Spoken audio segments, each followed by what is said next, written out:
Assalam. Oke, apa soalan? Apakah caranya kita sholat supaya boleh khusyuk? Oke. Oke, soalan yang cantik, bagus. Apakah caranya atau bagaimana caranya supaya sholat kita ini khusyuk? Jadi sebagian ulama berpendapat, jadi sholat yang diganjar, yang dapat pahala ini sholat yang khusyuk saja. Nah, ini sebagian ulama kata, tapi sebagian ulama lain dah sholat pun dah beruntung, dah tak payah khusyuk pun dapat pahala.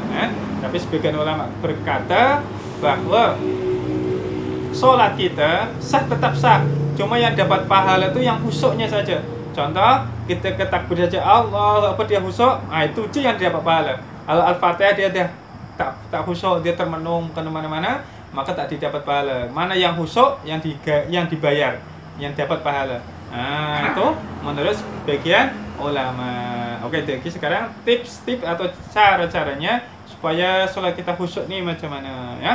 Oke, jadi kalaulah kita selalunya kalau nak sembahyang kita ambil air wudhu dulu ya. Maka selepas ambil air wudhu, berjalan ke tempat sholat tuh, jangan berborak-borak, jangan bercakap-cakap dengan orang lain. Sebab apa? Apa yang kita cakap-cakap sebelum sholat ini akan teringat dan terngiang-ngiang.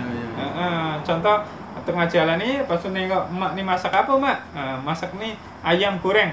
Nanti tengah sholat tuh, makan ayam goreng sedap, rasanya sedap nih. Itulah apa yang kita cakapkan, takutnya terbawa kepada sholat. Macam itu maknanya. Adalah selepas wudhu kalau nak khusyuk, bacalah zikir apa-apa, subhanallah, subhanallah. Jangan pura-pura, jangan cakap-cakap, tak payah tegur siapa-siapa lah. Paham? Lepas wudhu aja terus dengan zikir saja, subhanallah, subhanallah. Oke, paham? Itu salah satunya. Lepas tu nomor 2 lagi, sebagian ulama-ulama ni mensyarat memberi cara lah, cara zikir dia ketika berdiri nak solat ni baca ta'awuz. Ta'awuz ni apa? Baca a'udzubillahi minasyaitonirrajim 3 kali kalau boleh ya. A'udzubillahi minasyaitonirrajim, a'udzubillahi minasyaitonirrajim, a'udzubillahi minasyaitonirrajim. Kalau tak pun sekali tak apa. Lepas tu baca qul a'udzu birabbinnas 1 kali. Ini perlindungan daripada was-was syaitan. Supaya syaitan tu tak kacau pikiran kita dalam solat nanti. Faham? Walaupun tak ada hadisnya untuk baca qul a'udzu birabbinnas, maka menurut Imam Nawawi bagus kalau kita baca qul a'udzu birabbinnas sebelum sholat. Walaupun tak ada disuruh dalam hadis-hadis mana-mana, hukumnya bagus atau baik kalau kita baca qul a'udzu birabbinnas sebelum sholat. Sebab kita tahu qul a'udzu birabbinnas ini perlindungan daripada was-was setan, supaya kita tak dikacau was-was oleh setan. Paham? Oke, lepas tu apa lagi? Lepas tu usahakan ketika sholat tengok ke bawah tempat sujud, jangan tengok atas. Wah, apa? Tengok atas. Oh, cicak lalu. Walaupun tak cakap kita. Oh, cicak ni nak kawan ni, mengurat jantan betina lah ni. Contoh pandangan ke bawah ke tempat sujud. Oke, lepas tu apa lagi? Tips nak khusyuk lagi. Kalau lah boleh kita tahu makna apa yang kita baca. Contoh kita baca Alhamdulillahirabbil alamin, segala puji milik Allah yang menguasai seluruh alam.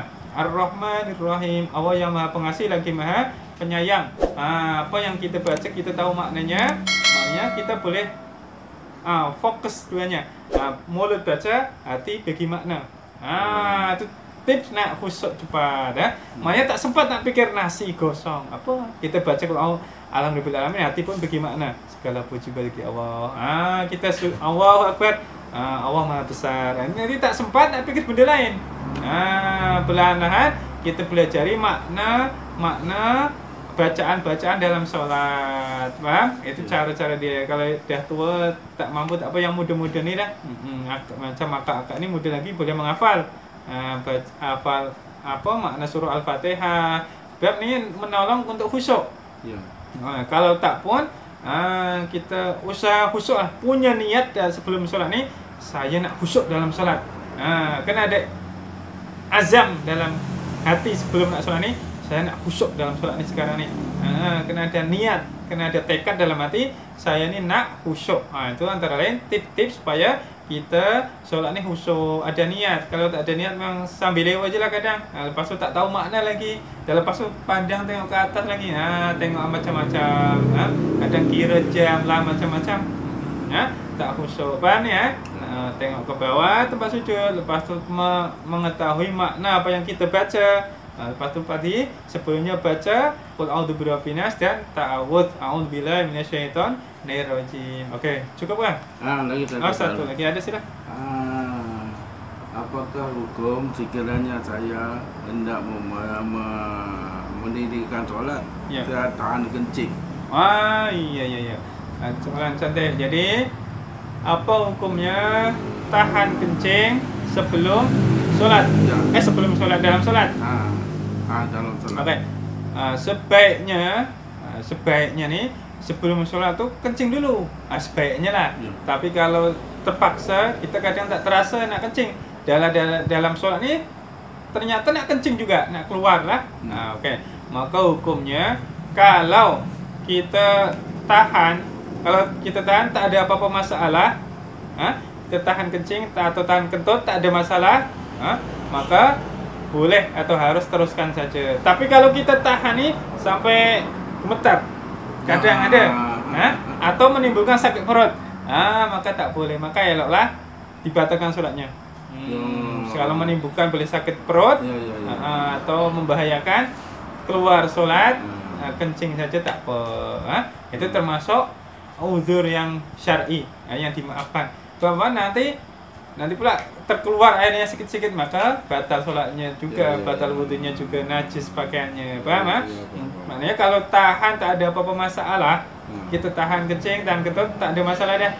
Dah biasa kita tahan sedikit je, masih 10 menit lagi tak apa, masih boleh tahan. Boleh hukumnya atau harus Tapi kalau kita tahan sampai gemetar, sampai goyang semua, sampai menimbulkan sakit perut, maka tak boleh ditahan. Batalkan sholat, kencing dulu, tak ada masalah, termasuk uzur syar'i. Paham?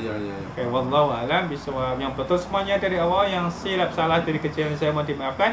Bila kita wal afu minkum. Wassalamualaikum warahmatullahi wabarakatuh.